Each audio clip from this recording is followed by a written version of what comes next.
Le damos la bienvenida a todos a la conferencia del día de hoy sobre parto respetado, que tendremos el honor de contar con uno de los médicos más reconocidos en el área, el doctor Guillermo Ramallo. El doctor es médico egresado de la Universidad Nacional de Asunción, especialista en ginecología y obstetricia, con posgrado en endocrinología ginecológica y reproductiva, curso en salud primal, parto seguro sin intervención y estrategias para facilitar el parto. Además, es instructor en la Cátedra de Ginecología y Obstetricia de la Facultad de Ciencias Médicas de la Universidad Nacional de Asunción. Muy buenas noches, doctor. La Sociedad Científica de Estudiantes de Medicina de la Universidad Católica de Asunción le agradece por su predisposición. Bueno, nada, desde ya muchísimas gracias a ustedes y que por la invitación. Para mí es un gusto poder formar parte de este grupo enorme de estudiantes y poder dar un poquitito de esta información que me parece súper importante eh, recalcar, porque hay como muchos falsos conceptos o se habla muy mal con respecto a lo que es el parto humanizado o parto respetado. A mí me parece súper interesante poder aclarar este tema como para que ustedes sean también multiplicadores de esto, porque es muy importante para lo que sería la salud materno-infantil, no solamente en nuestros hospitales, sino a nivel país, como salud pública. Entonces voy a empezar con las diapositivas, como para que puedan ver. ¿Se ve todo bien? Bien.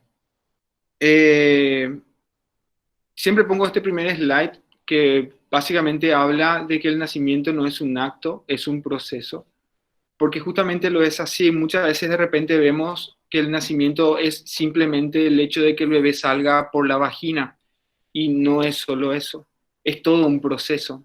Doy este ejemplo y digo que yo no me recibí de médico en el acto de graduación, yo hice una carrera de medicina. Es decir, cada curso que fui pasando me fue formando y me fue desarrollando en lo que hoy soy. No es que el título me hace médico. Entonces, entendamos que el nacimiento no es simplemente el bebé que sale de la vagina, sino es todo un proceso que ya inicia desde la fecundación y continúa durante el resto de la vida. O sea, el nacimiento es una etapa muy importante en nuestras vidas, sobre todo en la vida adulta. Muchos hablan de diferentes formas de nacer. Se habla de cesárea, parto sin intervención, parto vertical, natural, en el agua, sin analgesia. Inclusive en el último congreso hablaban de parto personalizado. Pero no es que son diferentes formas de nacer. Nacer hay una sola, porque nacer es natural, nacer es algo involuntario, instintivo, innato, es natural y eso es lo que tenemos que tener como esencia, eso es lo que hay que partir de esto. El concepto en sí de parto normal, para que puedan entender un poco, parte de esto. Esto es lo que dice el protocolo manual de nuestro Ministerio de Salud y esto es el concepto de parto normal. Parto normal es un parto vaginal que se da en una semana de término, entre 37 y 42 semanas, que se dé sin signos de alarma y que sea de evolución espontánea. Al hacer de evolución espontánea estamos hablando de que no hay ninguna intervención. Entonces, un parto normal no es solamente el hecho de que el bebé salga por la vagina, es que su evolución sea espontánea sin intervención. Eso es lo que quiero que se graben. Porque muchas veces vemos partos, bebés que nacieron por parto vaginal, como sería el punto uno, pero ¿qué pasa? Hubo mucha intervención. Se colocó oxitocina, se hizo episiotomía, se puso analgesia epidural. Esas son intervenciones. Al hacer una intervención, con este concepto bien claro, salimos de la normalidad del parto porque dejó de ser de evolución espontánea, por lo que hubo una intervención. Y ese es el tema. ¿Cuántos partos normales realmente hay en Paraguay si nosotros englobamos y somos bien estrictos en este concepto de normalidad? Porque si hacemos oxitocina, si ponemos una vía, estamos interviniendo, significa que ese parto deja de ser normal. Ahora entiendo, sin signos de alarma, pero ¿quién es el que se va a dar cuenta de que si hay o no signos de alarma? Y ahí es donde entra la atención del personal calificado. En la atención del personal calificado estaría el obstetra o el médico ginecobstetra, que tiene la capacidad de poder reconocer el signo de alarma, pero para eso hay que acompañar. Entonces, no hablemos de que intervenir es igual que atender. La atención es una cosa, acompañar un parto es una cosa, intervenir es otra. Cuando yo acompaño un parto, dentro de mi rol de obstetra, soy el personal que debe estar atento a si aparece o no un signo de alarma. Si no aparece ni un signo de alarma, soy yo el capacitado para definir que ese parto fue normal porque no hubo ningún signo de alarma y la evolución fue espontánea de inicio a fin, no necesitó ninguna intervención, tuvo esta paciente un parto normal. Obviamente hablamos en un entorno habilitante. Si yo detecto, llego a identificar un signo de alarma, por lo tanto un factor de riesgo, es entonces donde empieza la intervención. Entonces, si nosotros ponemos con estos colores de verde, amarillo y rojo, si identificamos un signo de alarma y por lo tanto intervenimos el proceso espontáneo de ese parto, es porque sale de ese contexto de la normalidad y por lo tanto aparecen riesgos. La pregunta es, si nosotros llegamos a intervenir ese proceso espontáneo, natural, por esencia, porque eso es un parto natural por esencia, que nosotros estamos acompañando como ciencia. El parto es natural, la normalidad lo definimos nosotros como médicos o como obstetras, identificando no los signos de alarma e interviniendo si es que es necesario. Ahora, esa intervención no por ser poner oxitocina, vamos a poner oxitocina. Esa poner oxitocina endovenoso puede interferir ese proceso espontáneo. Por eso es que existen, justamente como dice acá, momentos e indicaciones precisas para poder intervenir ese proceso. Si no hay ningún signo de alarma, no se interviene y esa es nuestra zona más segura. Ese es nuestro sector de menor riesgo, porque así está establecido por la ciencia. Eso es lo que se define como parto normal. Es tan importante este proceso de entender la normalidad del parto y respetar ese proceso natural, porque dijimos, bueno, ¿qué es lo que tanto si se interviene? ¿Qué es lo que pasa si qué es lo que una, no sé, una episiotomía? ¿O qué pasa si hacemos una epidural? O sea, ¿cómo en pleno siglo XXI vamos a estar mujeres pariendo sin epidural? Bueno, el tema nomás es captar esto, esta gráfica que me parece súper importante, que habla del impacto del ambiente en el feto y en el niño. Sabemos que existe lo que se llama la programación biológica, que serían nuestras células que se adaptan al medio externo. Ese medio externo influye en el funcionamiento y en la morfología de esas células, es decir, va a intervenir en ese proceso de desarrollo. Y fíjense cómo el impacto del ambiente es mucho mayor en el feto y en el niño en esa programación biológica. Porque si nosotros no somos conscientes de que puede haber un impacto negativo en nuestro cuerpo en este periodo de tiempo, ya más adelante es más difícil, o sea, ya no nos influye tanto el ambiente. Y cuando hablo del impacto del ambiente, hablo de mucho, hablo de la alimentación, la nutrición es fundamental, el estrés, los golpes, las enfermedades, a eso hablo con impactos negativos. Pero si bien también es el momento de mayor impacto, también es el momento de corregir. Es decir, si nosotros tenemos un impacto negativo, veamos a la mujer embarazada que está pasando por mucho estrés, se está alimentando mal, entiendan que eso influye en la programación biológica de ese niño por nacer. Y ese niño que ya nació también influye todo lo que está en el impacto, o sea, todo lo que está en el ambiente. Entonces, esa es la parte más importante y este es el momento de corregir esto. Porque si nosotros no corregimos acá, entonces puede ser tarde y ahí es donde viene esta palabra que por ahí les invito a investigar, que se llama salutogénesis. Estamos tan como estudiantes de medicina, tan como médicos, acostumbrados a leer patologías y patologías que de repente tendríamos que tener como una visión más de prevención, porque ya tratamos a la patología y ya no estamos pensando tanto en lo que implica en cuanto a la salud, o sea, cómo promuevo la salud de un adulto. promover la salud ya no es ahí en ese momento que es el consultorio. Lo ideal sería promover la salud desde la programación biológica, que sería en ese momento de la ventana de oportunidad. Es en este momento donde nosotros tenemos que cuidar a la embarazada en su alimentación, en su salud mental, porque eso va a influir obviamente en el impacto en el niño por nacer. Y eso es lo que es súper importante entender. Esto es lo que le llaman el mapa de la epigenética, porque básicamente podemos empezar nosotros en la cima de esta montaña, pero esa célula podría ser, como le decimos, pluripotencial y terminar, dependiendo de cómo va cayendo, en cualquiera de los declives, y eso es lo que se llama epigenética.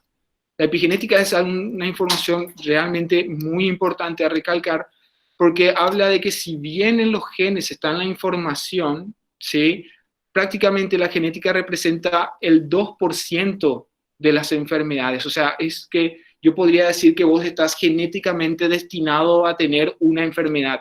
Esa genética destinada es del 2% y no se puede cambiar, ¿sí? Pero la epigenética, fíjense, es responsable del 98% de las enfermedades y eso sí se puede cambiar.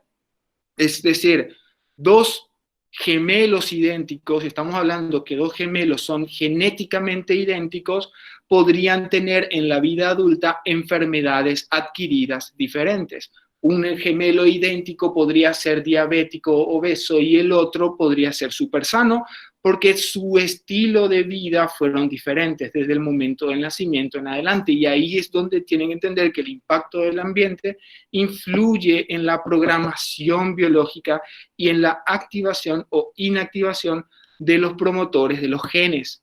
Es ahí donde se activan determinados factores y determina obviamente el fenotipo de esa persona. Y eso es lo que de repente es muy importante recalcar, como para darle la importancia a este periodo materno-infantil. Sabemos que el niño por nacer es muy importante que pase por un proceso, como acabamos de decir en el principio de la charla. Como en esta lámina, es importante dar ese salto, es importante para él pasar a un nuevo mundo, pero para poder dar ese salto es importante una coordinación, digamos, de aparatos y sistemas para poder dar. Es eso lo que ocurre básicamente en el proceso del nacimiento, en ese momento en sí en el que va a nacer. Ese niño, por nacer, se encuentra ante una nueva situación. Esa nueva situación, que sería pasar de intraútero a extraútero, lo pone en una situación de estrés fetal.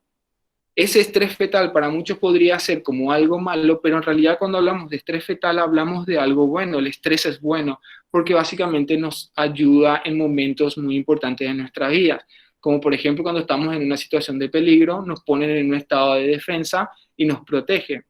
Pero estoy hablando de una situación de estrés que luego se recupera. Cuando el estrés es crónico o es muy fuerte, obviamente podría producir una enfermedad, pero si es graduado o es en una intensidad que nosotros podemos o tenemos la capacidad de poder recuperarnos, estamos hablando de un estrés muy importante para nuestro cuerpo.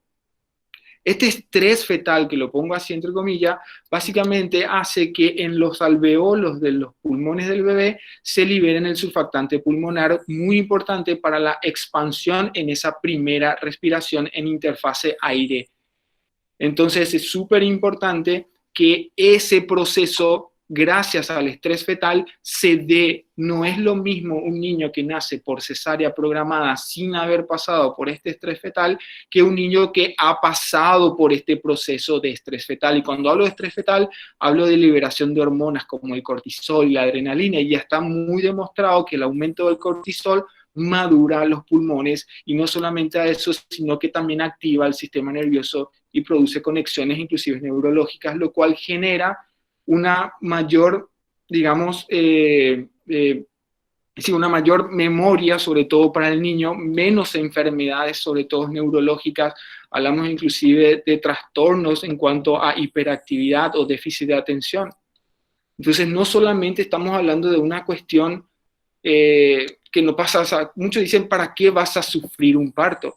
Saquemos el sufrir un parto por decir de que esto tiene un propósito, esto tiene un fin, esto sirve de algo, ¿sí? Y no solamente activa el sistema nervioso, sino que también activa el sistema inmune. Y esto ya está muy estudiado. Ustedes pueden ver que hoy en día muchos niños que nacen por cesárea programada se ven muy afectados su sistema inmune.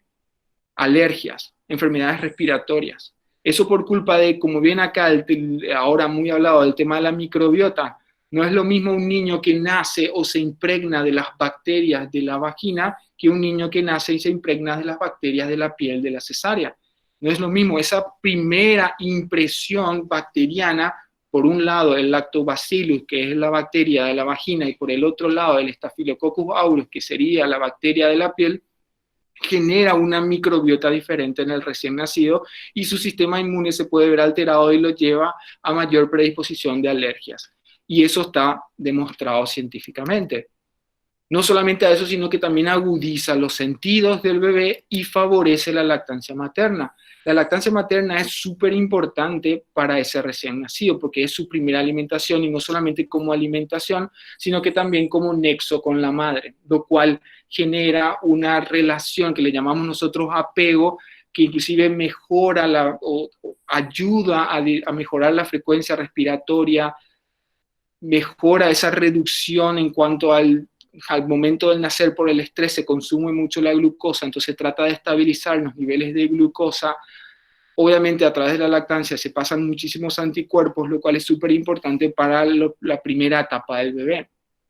Como ustedes ven, la succión, porque muchos de repente es como que hablan de la succión como si fuese algo, no sé, no muy importante, pero succionar para un niño es muy importante porque eso depende de su supervivencia. Y es de ahí que el estrés fetal que genera un proceso del trabajo de parto, nosotros tenemos prácticamente casi el 90% de los niños que nacen por parto normal, en los primeros 30 minutos ya están tomando leche por lactancia materna, lo cual eso es muy bueno para su supervivencia. Entonces, cuando nosotros hablamos en realidad de un nacimiento, no estamos hablando simplemente de vida, ¿sí? Porque yo puedo hacer hoy una cesárea programada a una mujer gestante de 38 semanas y puedo sacarle a su bebé con vida. La pregunta es si ese bebé tiene salud.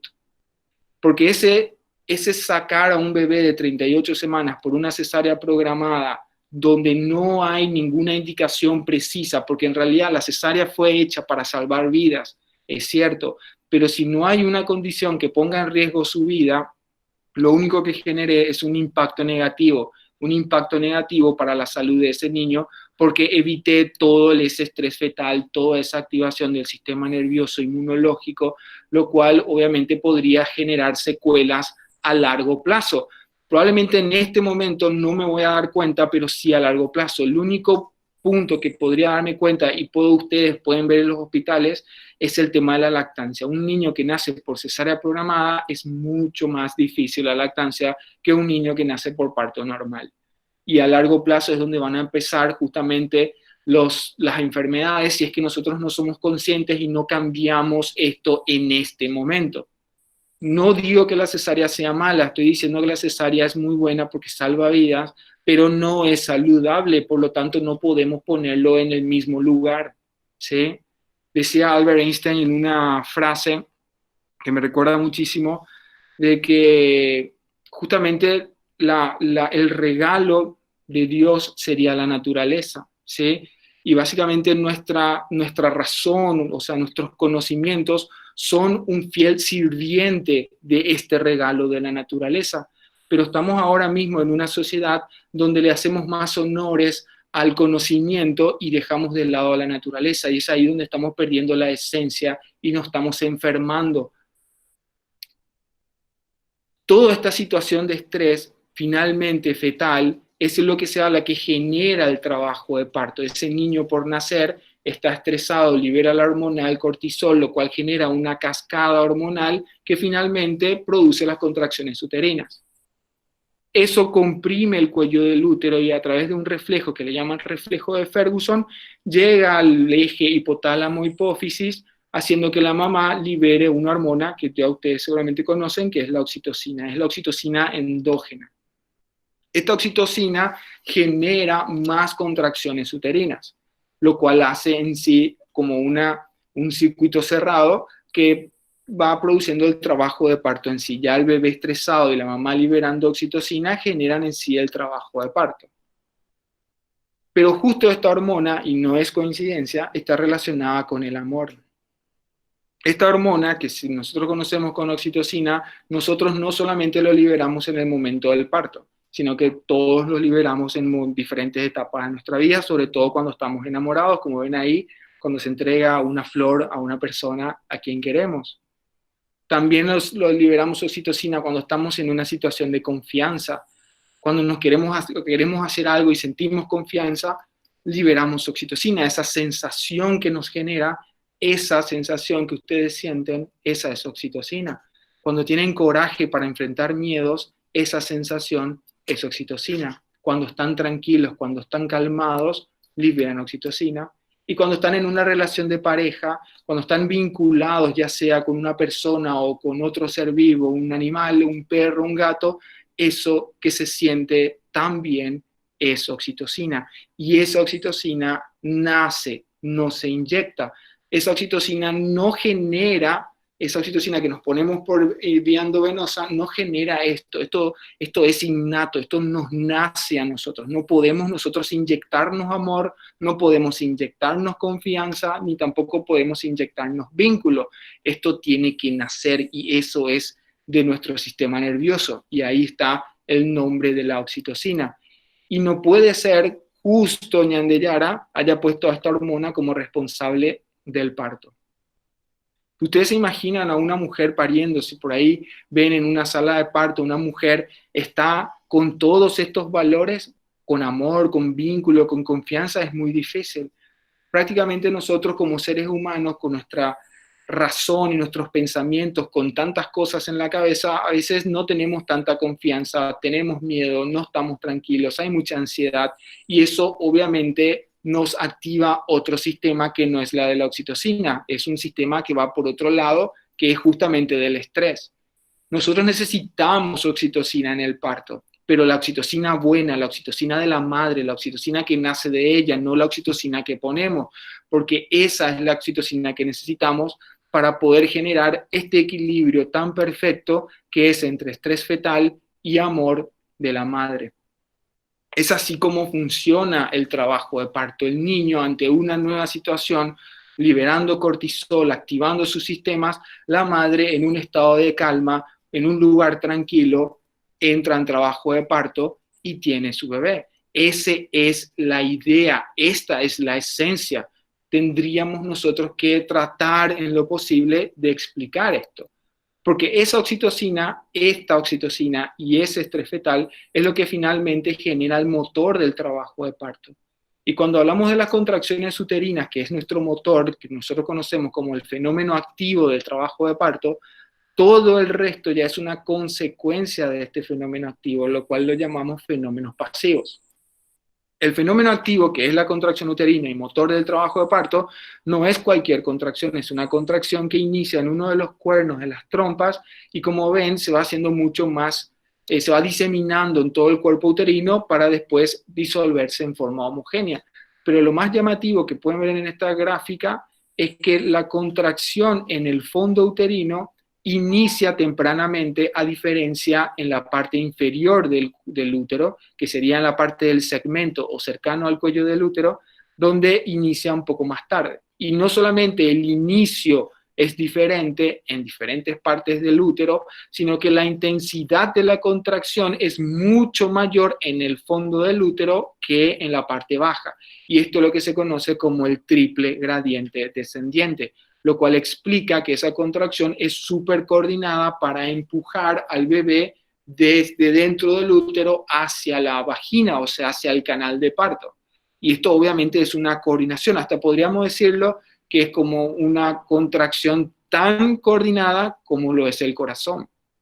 Entonces, necesitamos de una buena oxitocina para que esta coordinación contractil sea buena. Y qué mejor oxitocina que la endógena, que la que produce la propia madre. Obviamente, si nosotros encontramos digamos, una dinámica o lo que llamamos tipo una distosia dinámica, es decir, contracciones uterinas que no están bien, es ahí donde nosotros usamos la oxitocina exógena. Ahí sí tenemos nosotros indicación, lo cual llamamos distocia dinámica, donde hay una incoordinación en las contracciones uterinas y ahí, bueno, vendría la intervención que hablamos de utilizar oxitocina. Pero si no, ¿para qué? ¿Por qué utilizaríamos oxitocina si la propia madre lo está produciendo? Por eso es tan importante que dentro del parto no solamente entremos en una fase mecánica, donde controlemos las contracciones, cómo está su pulso, cómo está su presión, cómo está el latido del bebé, sino que también tengamos en cuenta cómo está la emoción de la madre.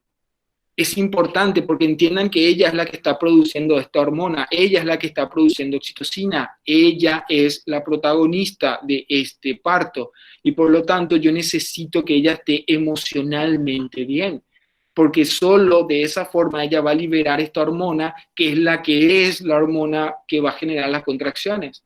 Si yo entro en un trabajo de parto y veo que la mujer no está emocionalmente bien, no quiere tener su parto vaginal, no quiere, le duele, no le gusta, entonces obviamente por más que tenga buenas contracciones, por más que su presión que esté bien, por más que los latidos cardíacos del bebé estén bien, esa mamá está mal y eso no es bueno ni para la madre ni para el niño, por dos motivos. Primero, luego porque la mamá no va a generar oxitocina, entonces va a empezar una incoordinación.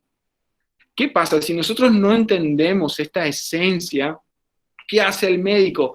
Le coloca oxitocina, pero jamás se puso a pensar si la madre está bien o está mal, si cómo está ella emocionalmente. Al colocarle oxitocina, si bien la madre genera contracciones uterinas porque el efecto periférico sí hace esa oxitocina exógena, pero no el efecto central que habíamos conversado.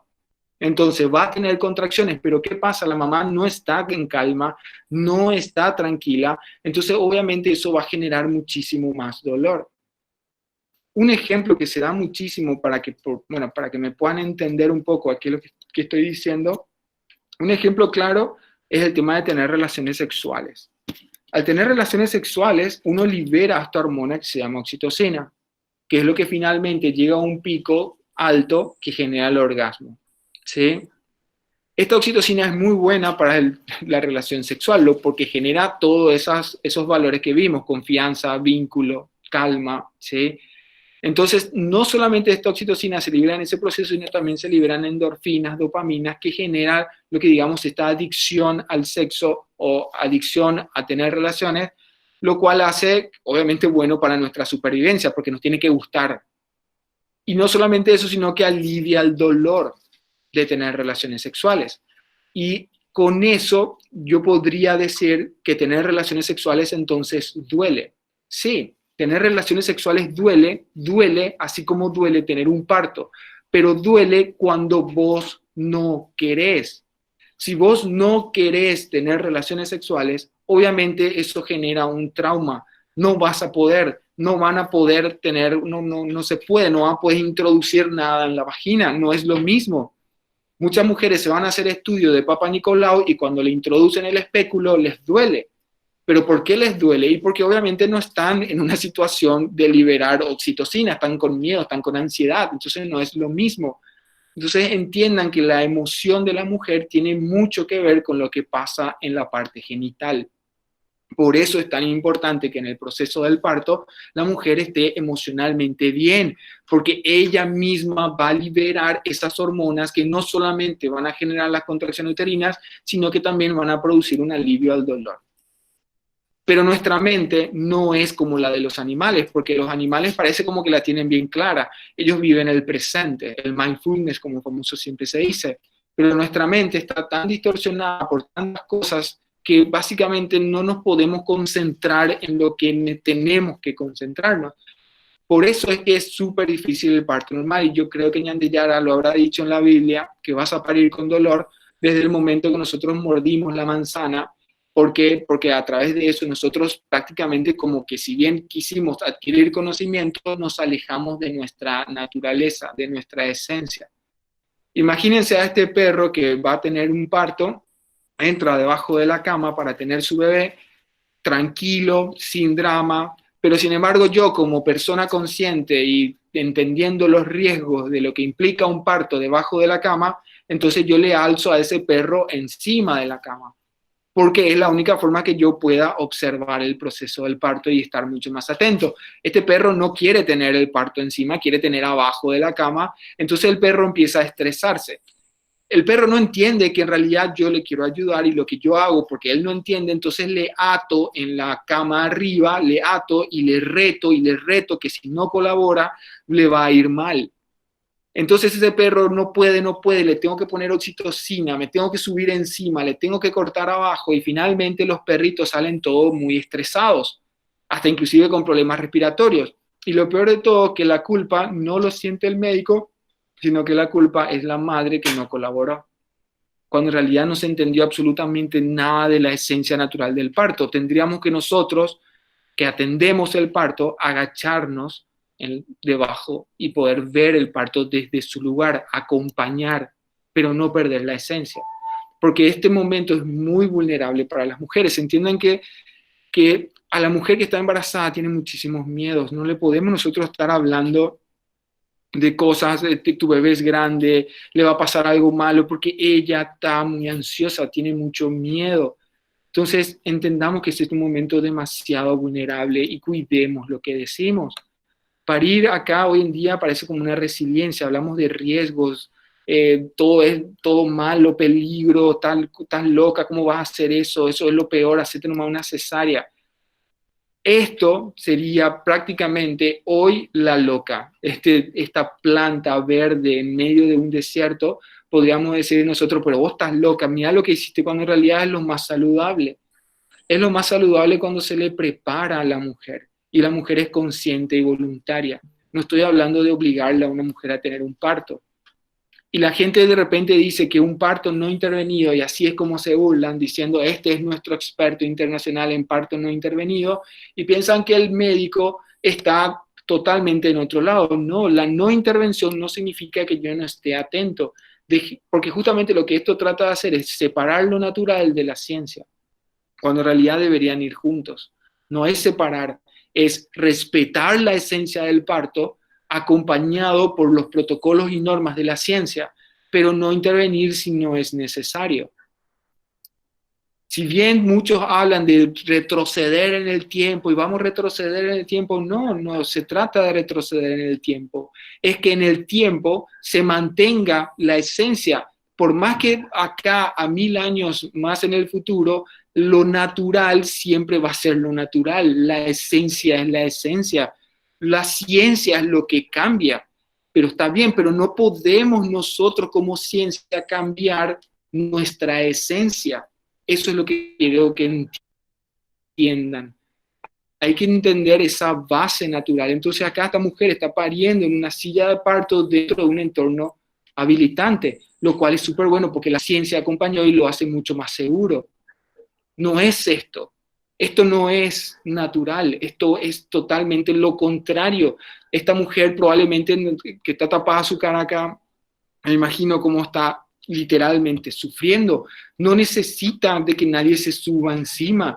Los pies están atados. Esto no es parto normal, esto no es respetar la esencia. Y creemos nosotros que estamos ayudando, pero en realidad este estrés de la madre, este impacto negativo, puede influenciar en el bebé. Para muchos dirán que soy exagerado, pero no soy exagerado. Si viene esto, obviamente es un momento muy importante, puede influir e influye en el momento de nacer, porque perdimos la esencia del parto. Ya nadie cree lo que yo estoy diciendo. Ya nadie cree que la mujer tiene la capacidad de poder parir. Ya perdieron esa esencia, porque no creen que ellas tienen sus propias hormonas, que yo tengo que creer, yo sé que puedo, yo sé que tengo la capacidad de hacerlo sola, sin necesidad que nadie intervenga.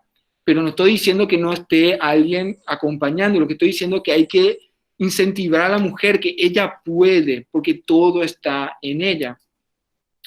Cambiar este paradigma tecnocrático donde hay una visión de riesgo, donde se usa mucho la tecnología, el cuerpo como máquina, donde las normas son rígidas. Esto es lo que justamente, y ocurre justo en los hospitales. Hay mujeres que van al hospital y que, bueno, están en trabajo de parto, están con dilatación 5, no estaban preparadas psicológicamente como para tener un parto normal, y sin embargo, como las normas son rígidas, entonces no, vos vas a tener un parto normal porque las normas dicen parto normal.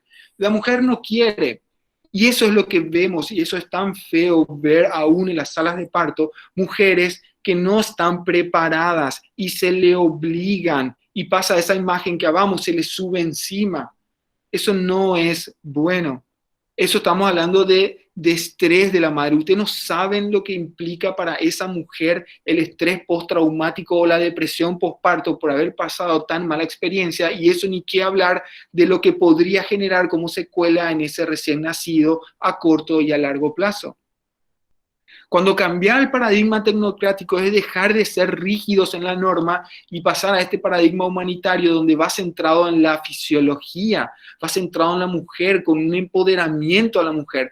No estoy dejando a la ciencia de lado. Eso es lo que quiero que, por favor, no confundan. No es dejar la ciencia, es respetar la ciencia. Para eso están las normas, pero centrar y entender de que la necesidad del parto depende de la mujer, ¿sí?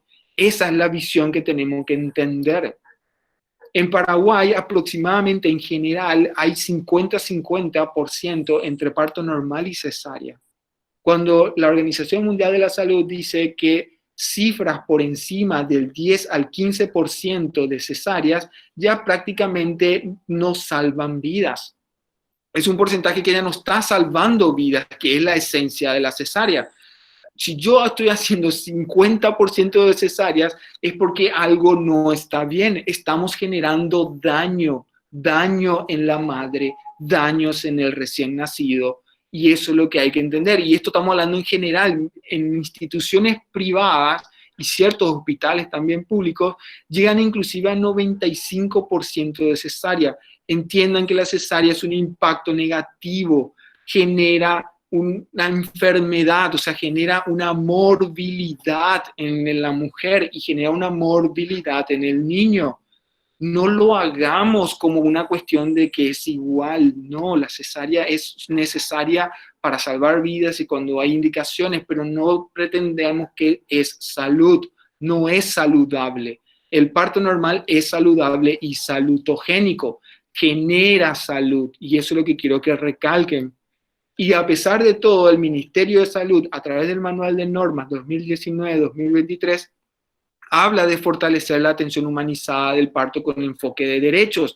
No lo digo yo, Guillermo Ramallo, lo dice el mismo ministerio. Y no solamente lo dice el ministerio, sino también la Organización Mundial de la Salud, hablando de lo que sería transformar la atención a mujeres y neonatos para mejorar su salud y su bienestar.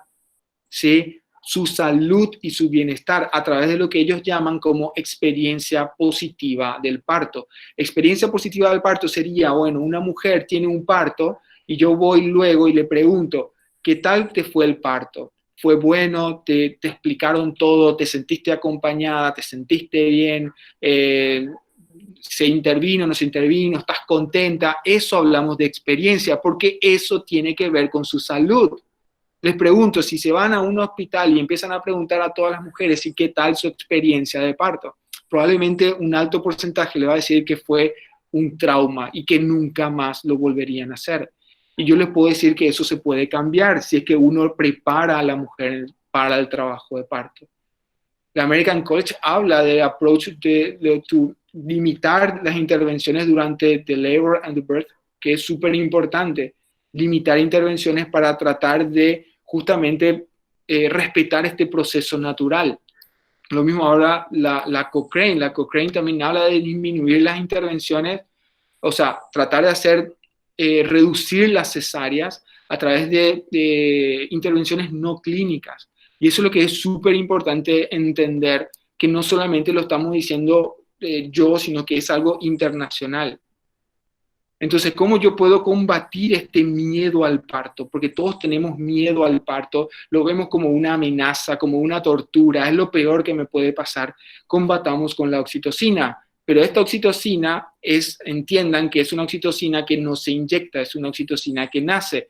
Entonces, ¿cómo puedo a la mujer que está en trabajo de parto, inyectarle oxitocina. Lo primero y lo más importante es prepararle en el prenatal. Ya en el prenatal empezar a darle información con respecto a esto de lo que estamos hablando. Luego que entre un acompañante. Ven que un acompañante, ¿sí?, obviamente no médico, de forma ininterrumpida produce menos dolor, menos instrumentalización, menos cesárea y mayor satisfacción. Solo el hecho de acompañar.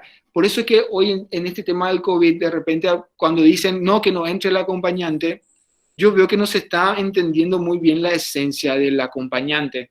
El acompañante es, digamos, podríamos decir que es la droga fundamental, es el alivio del dolor para esa mujer que está pariendo. O sea, es como que muchos piensan que el acompañante es simplemente un estorbo, ¿verdad? Y que de repente vamos a sacarle nomás al acompañante porque estorba. No, el acompañante es fundamental en el proceso del parto. Si nosotros vamos a limitar la gente dentro de la sala de parto, entonces limitemos otras cosas, pero el acompañante tiene que estar, no sé, que haya una enfermera, que haya solo un médico, que haya un pediatra, que esté el acompañante, pero no puede, salvo que el acompañante tenga, obviamente, COVID positivo o sea sospechoso, ahí se entiende que se van a tomar otras medidas. Pero la compañía es importante. El ambiente íntimo, muchos dicen que el ambiente íntimo es una cuestión de marketing. No, no es marketing. Crear un ambiente relaja, luces tenues, música suave, genera menos dolor y obviamente el parto va a ser mucho más rápido porque al generar calma genera oxitocina y esa oxitocina genera una contracción mucho más efectiva. Elegir la postura, la libre movilidad, los masajes, el agua. Muchos criticaron cuando yo hace 5 años empecé a hacer parto en el agua, muchos me criticaron por ese proceso, no, estamos todos locos, pero esto ya está demostrado que el agua relaja. Si bien es discutido el hecho de si el bebé nace o no debajo del agua, ese es otro tema, pero el hecho de que la mujer entre en el agua, ya sea en la ducha o en una pileta, le relaja, y si le relaja es bueno. ¿Por qué? Porque libera oxitocina. Y al liberar oxitocina, libera endorfina, libera dopamina, y es eso lo que nosotros queremos. Este es el ambiente que nosotros generamos, este es en el hospital, en el Centro Médico Bautista. Como ustedes ven, es la mujer el centro, acompañada por la madre, acompañada por el padre. Esto era obviamente en tiempos de no COVID. Y acá estoy yo controlando los latidos del bebé, haciendo la ciencia. Pero ella está disfrutando de su parto, no es una tortura. Y esto no es una sesión de fotos así programada, no, ella literalmente está en trabajo de parto. ¿Sí? El hecho de sostener la mano de una mujer que está en trabajo de parto ya genera calma y alivio a la mujer, genera lo que nosotros queremos, oxitocina. Sostener la mano no es una cuestión de tipo, no sé, respeto, no, porque genera calma y eso es bueno.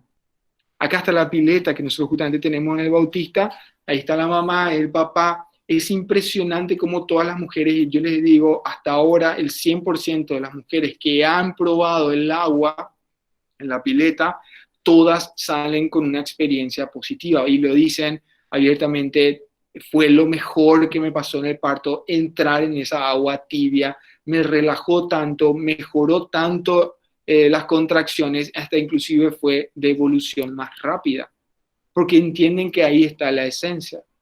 Sabemos que es muy difícil, que es una etapa donde muchas cosas pasan por el proceso, o sea, por la mente de la mujer, pero la compañía, el estar al lado, es importante no generarle miedo, porque cuando llega ese momento tan importante en el que va a nacer el bebé, hay un dato súper bueno que habla de que el nivel de oxitocina se eleva tanto y mucho más que inclusive cuando se llega a un orgasmo. Cuando la madre siente que ese niño por nacer sale de la vagina, tiene una sensación y niveles de oxitocina tan altos que generan una conexión con su bebé, prácticamente como tener un orgasmo, lo cual hace que su cuerpo caliente, al ponerlo en el pecho, genera justamente esto que se llama vínculo. Y es impresionante la emoción que genera en sala de parto cuando la propia madre le sostiene a su bebé y lo lleva al pecho. Y no solamente cuando lo lleva al pecho, sino cuando lo mira y se miran y le miran al papá, prácticamente todos en sala de parto estamos emocionados. Yo creo que no hay uno en sala de parto que no esté conectado a este nacimiento y que no por lo menos eche una lágrima. porque es tan emocionante ver la capacidad de la mujer, de cómo ella ha logrado, sin intervención, con acompañamientos, poder parir y traer a su propio hijo. Eso no tiene precio, eso es amor. Y esto es lo que nosotros queremos, eso es lo que queremos, generar amor en el nacimiento, que el nacimiento sea en este ambiente de oxitocina, donde haya apego, donde haya voluntad, donde haya una experiencia positiva, porque genera emociones, genera amor. Tratemos nosotros de como médicos apoyar a las mujeres. Sabemos que existen riesgos, sabemos que hay, pero utilicemos nuestros elementos como para poder ir a eso que queremos. ¿Cómo? Con empatía. La empatía es súper importante. Pongamos en el lugar de la mujer, pongámonos en su lugar. Si cambiamos nosotros el inicio de la historia, cambiamos toda la historia. Y eso es lo que es súper importante. Es demasiado importante el inicio de la historia de nuestros bebés. Porque finalmente lo hacemos por ellos, por nuestros hijos, por la salud de nuestros hijos. Porque esta es la ventana de oportunidades donde nosotros podemos cambiar su salud física y mental. Porque como dice Ñan Yara, nadie pierde por dar amor. El amor es la esencia. Entonces, si amor es oxitocina, entonces una sobredosis de oxitocina para todos. Muchísimas gracias.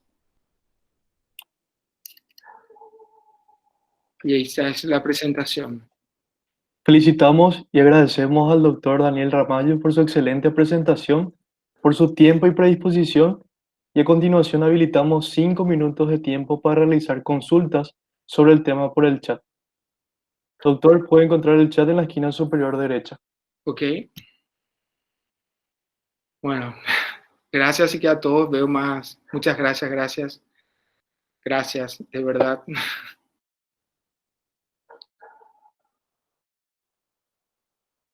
Muchísimas gracias. No sé si tienen alguna pregunta. De verdad agradezco muchísimo los mensajes. Me emociona demasiado que haya llegado así, realmente. Si tienen alguna pregunta, algo que quieran, no sé, recalcar, algo que no quedó bien claro. Bueno, cuando un trabajo de parto, a ver, se prolonga por 24 horas hasta 36 por el tema de la oxitocina. Y bueno, en realidad un trabajo de parto hay que entender que tiene dos etapas. Hay una etapa activa del trabajo de parto y hay una etapa previa que le llamamos fase latente. Esa fase latente es la que no tiene como una definición en cuanto a tiempo, es decir, podría durar hasta más de 24 horas, pero cuando yo sé que esa paciente entró en trabajo de parto activo, cuando está, según la Organización Mundial de la Salud, con 5 de dilatación y obviamente con contracciones regulares. Si ella tiene dinámica uterina, contracciones regulares y con más de 5 de dilatación, está en fase activa. Y es ahí donde obviamente ya tenemos como un periodo de tiempo. No pueden pasar más de 3 o 4 horas con esa misma dinámica, con la misma dilatación. La pregunta es, claro, si no avanza, si no dilata, entonces, ¿qué está pasando? Y ahí es donde entra el tema, bueno, podría ser una incoordinación en la contracción o podría ser que el bebé sea grande, ¿verdad? Podría ser, por eso es que no avanza, puede ser circular de cordón, pero la indicación de la cesárea ya está en ese momento, que sería, bueno, no dilata a pasar 3 o 4 horas con la misma dilatación. Y yo probablemente pude haber hecho, le pude haber puesto oxitocina, le hice que se mueva, vi que el ambiente estaba tranquilo, que ella estaba relajada. Todo eso son súper importantes cuando yo me doy cuenta de que el parto no avanza. Pero sí, obviamente una de las razones por el cual el parto no avance puede ser por culpa de que la madre no está bien, entonces no libera la oxitocina, y ahí podríamos poner la oxitocina. En Brasil, sí, en Brasil se usa muchísimo, o sea, en Brasil hay muchísimo con respecto, esto se practica bastante, el parto humanizado. Muchísimas gracias. La inducción para un parto, o sea, en realidad, las indicaciones para un parto humanizado, en realidad no hay indicación, o sea, la esencia del parto es que tiene que ser humanizado. O sea, a ver, Si una mujer viene al consultorio y me dice, bueno, está embarazada, es obvio de que va a llegar un momento que ese bebé va a nacer. Y el parto es por esencia, es esto, es humanizado. Saquémosle el nombre de humanizado, podemos decirle, de hecho que se dice respetado, humanizado, personalizado, ¿verdad? La idea es tratar de respetar el proceso, la esencia del parto y obviamente controlar a través de la ciencia. O sea, no es que hay una indicación para el parto humanizado, todas podrían tener. ¿Quién no podría tener un parto? Bueno, quizás la que tienen 2 cesáreas previas, el bebé está en transversa, o hay una infección como VIH o condilomatosis en canal de parto extensamente, pero todas tendrían que tener un parto humanizado, todas tendrían que tener un parto humanizado. Y cuando hablo de parto humanizado, entiendan que si yo intervengo, vamos a suponer una mujer, trabajo de parto, empieza sus contracciones, yo veo que no avanza, le coloco oxitocina, no deja de ser humanizado el parto porque le coloque oxitocina, no deja de ser humanizado el parto porque le hago una episiotomía. No estoy diciendo que la intervención se contrapone al parto respetado, no, lo que se contrapone es que yo haga la intervención sin una indicación. Es decir, yo me voy y te hago una episiotomía de rutina. Te hago una episiotomía de rutina, corto. Si yo hago esa episiotomía de rutina, ¿qué pasa? Estoy haciendo mal, o sea, no tiene indicación. Entonces, eso es deshumanizar el parto. A eso es lo que se refiere. Yo puedo hacer una cesárea con indicaciones y obviamente ser humanizada igual porque se respeta, ¿sí? Las indicaciones reales de la cesárea, bueno, ¿sí? ¿Sí? No, que me preguntan las indicaciones reales de la cesárea. Bueno, las indicaciones reales son 2 cesáreas previas, cirugías, digamos, en el útero como una miomectomía, no podrías tener un parto, fetos en transversa o fetos en pelviana, que son indicaciones del Ministerio de Salud, ¿sí? Pacientes con VIH, o si hay algún problema, o bebés que pesan más de 5 kilos, o si hay algún trastorno en la transfusión de, digamos, materno-fetal, o sea, el Doppler está alterado, o hay una hipoxia fetal, eso serían indicaciones precisas de cesárea. Pero mientras no aparezcan esas indicaciones, no. Tener doble vuelta, el circular de cordón no es una indicación de cesárea, no está escrito como indicación de cesárea, el circular de cordón. Si yo sé que tenés circular de cordón, lo que yo haría es controlar, bueno, como sí o sí tengo que controlar el parto, no porque tengas o no tengas, mi atención siempre va a estar. Y si yo detecto de que no avanza el parto o altera el latido, mi indicación de la cesárea va a ser que altera el latido, no el circular. Porque puede ser que cuando te opere finalmente no tengas ningún circular de cordón y entonces no voy a tener un justificativo del por qué alteró el latido del bebé. Y sí, o sea, el parto vertical, porque dice, el parto vertical, decimos, el estar sentada, es mucho mejor, primero por la gravedad en sí, que es súper importante y ayuda mucho a los pujos de la madre, pero la madre puede elegir cómo parir. Sí, hay obstetras que están haciendo partos cada vez más y eso es muy bueno, sería ideal que cada vez las obstetras se vayan involucrando y sí, hay muchísimas obstetras que hacen partos, sobre todo en el interior. Y obviamente sí, dice acá que hay unas madres que comparten la sala de preparto con otras madres. Y sí, obviamente no es lo ideal. Eso no es como tendría que hacer. Acá, o sea, en países de primer mundo no lo hacen, no puede estar una al lado de otra.